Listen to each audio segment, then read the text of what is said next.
S, வீடு, schools, hotels, store room இங்கெல்லாம் partition wall கட்டணும்னாலும் இப்போ பில்டிங் போனஸோட first choice Renocon Rapid Wall Panels.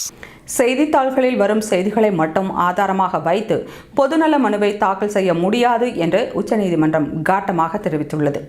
இந்தியாவில் விற்கப்படும் வணிக ரீதியான உணவுப் பொருட்களில் அசுத்தம் மற்றும் கலப்படம் இருப்பதாகவும் அது மக்களின் அடிப்படை உரிமைகளை பாதிப்பதாகவும் கூறி உச்சநீதிமன்றத்தில் பொதுநல மனு ஒன்று தாக்கல் செய்யப்பட்டது. இந்த விவகாரத்தை கண்காணிக்க தேசிய அளவில் ஒரு விசேஷ பணிக்குழுவை அமைக்க வேண்டும் என்றும் மனுதாரர் கோரிக்கை விடுத்திருந்தார்.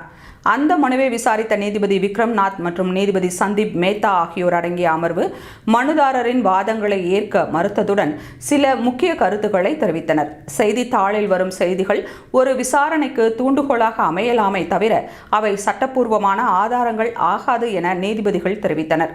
மேலும் நம்பகமான தரவுகள் இல்லாமல் இத்தகைய பெரிய கோரிக்கைகளை முன்வைக்க முடியாது என்று கூறிய நீதிபதிகள் அங்கொன்றும் இங்கொன்றுமாக நடக்கும் சிறு சம்பவங்களை வைத்து நாடு முழுவதும் உணவு பாதுகாப்புத்துறை நிர்வாகமே தோல்வியடைந்து விட்டதாக கருத முடியாது என்றனர்.